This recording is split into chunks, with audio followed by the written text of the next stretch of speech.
Okay, welcome to another video edition of Canadians in the NCAA. Big week, obviously, the end of the road for some players this week, getting into conference tournament week. An exciting time, playoffs coming, but a sad time too for a lot of college players. Some that maybe that was the end of the road for on the weekend. So wanted to start this off by just giving a salute to all the players competing this season. It was an incredible season by all the Canadians and a lot of great performances to get into. So if it was the end of the road for the season or the career, kudos to you. College lacrosse is an incredible experience, and everyone that competed this season represented their schools and also their towns and the Canadian lacrosse community very well.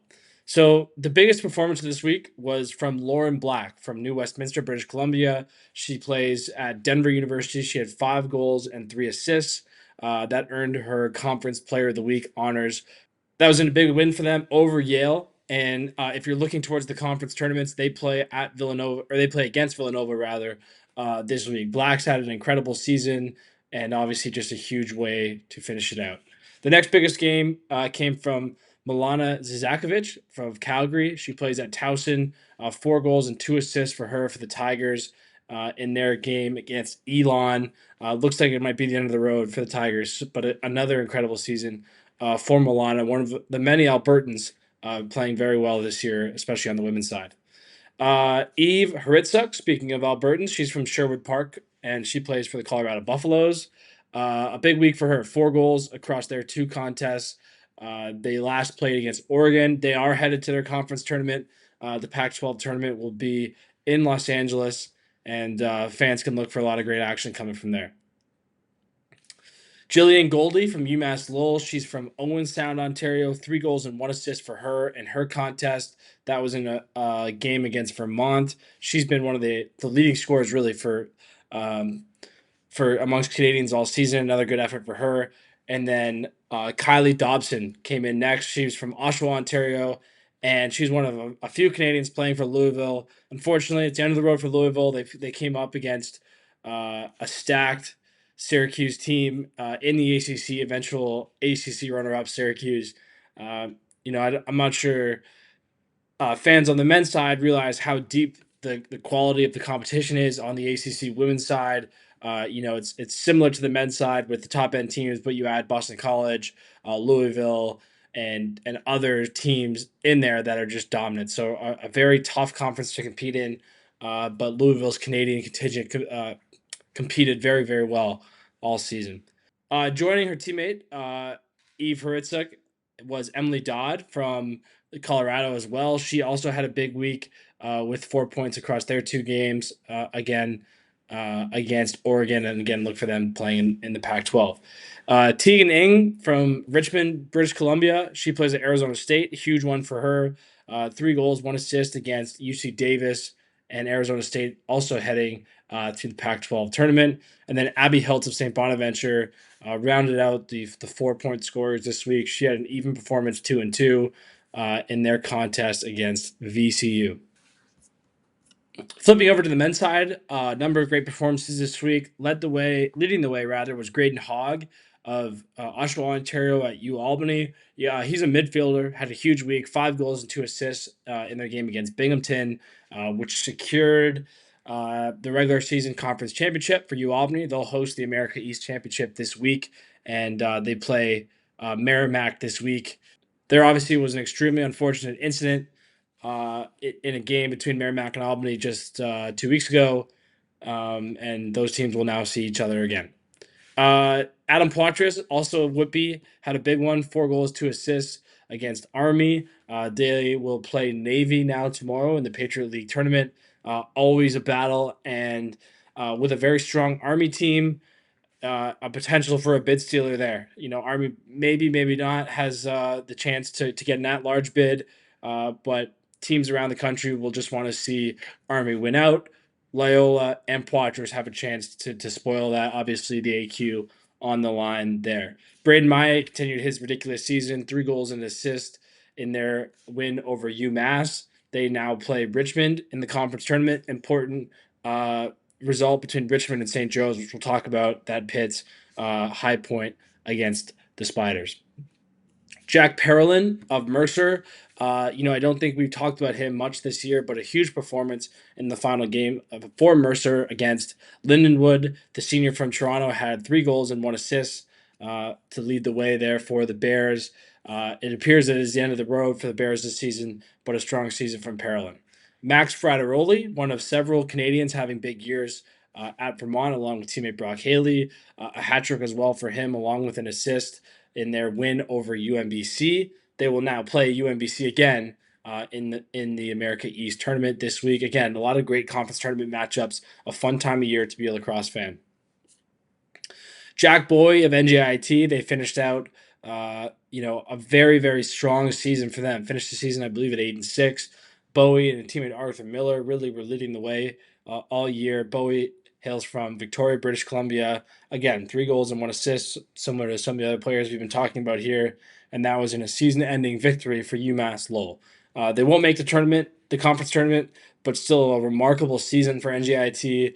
They had lots of press coverage after starting the season undefeated for quite a few weeks, and they deserved it. Credit to those coaches and players for really turning the tide at NJIT, and excited to watch them in the future. Mike Robinson at Delaware and Cam Accioni at Delaware had a pair of big games. 4 goals for Robinson, 2 goals, 2 assists for Accioni. Those were both obviously against Towson, and they'll now await Fairfield. Uh, Delaware is a strong team, and they have players like those two mentioned who would play on teams that might be higher ranked in the country, and that's what really scares you as a higher ranked team is individual players who can stack up and compete at that same level, and those two guys fall into that category. Delaware is not a team that other higher bids will want to see in May. Speaking of which, Denver Pioneers just finished an outstanding regular season, ranked 5th in most of the polls right now, have major victories over teams like Georgetown and Cornell, who are at the top of the rankings. Leading the way this week was Cody Miloski, 4 goals and 0 assists, and that was in a win over Marquette. They will now play Villanova, heading towards a likely rematch with Georgetown, which will have significant implications. Denver's probably already in. So again, Georgetown has an opportunity to kind of seal their fate and also maybe steal a bid from another at-large team, depending on Georgetown resume. But 2 outstanding teams there in the Big East, as always. And again, Miloski led the way for a Denver team that has had several Canadians this year, including Noah Manning, Casey Wilson. Lacrosse fans are used to seeing a number of players playing very well at Denver, but it's continuing the tradition this year. On that note, Carter Page of Peterborough, Ontario, he's at St. Joe's. He was the conference player of the week in the A10. A huge victory for them over Richmond. St. Joe's is up, I believe, to number 12 in the polls. Again, they started the season 0-3, now up all the way to 10-3, so they're on a real heater. And in the A10, obviously, they play UMass now, a very tough game, but they'll let Richmond and High Point duke it out in a kind of a really fun conference there in the A10. So a very big victory for Richmond with 4 goals. Page was the conference offensive player of the week, and he was joined by Levi Anderson, who had 4 assists for St. Joe's. And again, they wait for UMass, but obviously several Canadians, including Levi Virch, Torrin Ecclestone, Carter Page, Anderson, Liam Ferris. Lots of great Canadian players playing for St. Joe's, and obviously an outstanding Canadian coach as well. Peyton Cormier, running out of things to kind of highlight about him this week. Another 4 goals. He continues his march on history, and I just think it's notable that Virginia has had their struggles on offense recently, at least by their standards. Cormier really hasn't fallen off at all. He scored 4 again, and that was in a 9-goal performance for the team. So, he even against probably the best defense in the country, Notre Dame, he was able to get his looks and finish them, which he's done, coming up on better than anyone else in the history of our sport. And again, as he marches towards history, I think his records were kind of slept on for a little bit, and I think lacrosse media in general is now pretty alert to the fact that he's coming up on some pretty remarkable records. Just jumping through some of the other top scorers. Again, Brock Haley having another strong season at Vermont. 3 assists for him this week. Kyle Playstead has had a very strong year for the Bellarmine Knights, 2 goals and 1 assist in their regular season finale.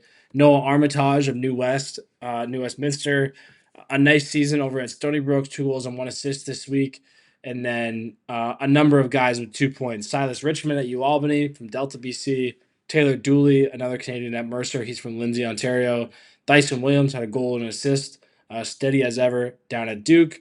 Justin Sykes at Hofstra of Oakville, Ontario, had a goal and an assist in their finale. And then Jack Royer of Edmonton had 2 assists for Queens, North Carolina. Josh Rosa from Windsor had 2 assists, had 2 goals rather, for St. Bonaventure. And then Zach Snyder, Callan Harris, Noah Manning, Max Semple, Mark Waters, Dante Coolis, Will McLeod, and Kyle Pepper all had 2 points for their various schools. So a wide variety of outstanding performances and lots of guys finding the back of the net or finding the assist column. Jumping quickly to the defensive side of the ball, a great week from Zachary Off of Bolton, Ontario, Lindenwood. My apologies on the pronunciation there, but 5 caused turnovers and 4 ground balls for Lindenwood in their finale. Just a monster game from him. And then also want to shout out Casey Wilson, who I mentioned of Denver, 2 goals and 6 ground balls for the Pioneers. Keep in mind that Wilson is a short stick, so pretty impressive numbers from a short stick D midi there. And then 2 strong games in the faceoff column this week, 12 ground balls each from Jack Oldman and Bo Columbus. Bo is from Fergus.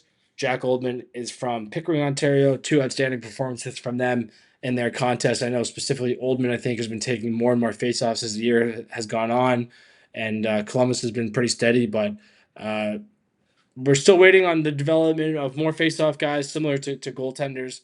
But the fact that there's 2 of them doing very well in Division One lacrosse right now, not sure there's been too many times when there's 2 good faceoff guys in Division One. So it just shows the continued growth of the game and of the field lacrosse game at the youth levels.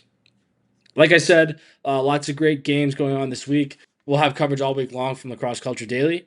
And again, I hope you've enjoyed this video format, and thank you for listening. And as always, the links to the stat spreadsheets will be included in this article so you can check in on your favorite players.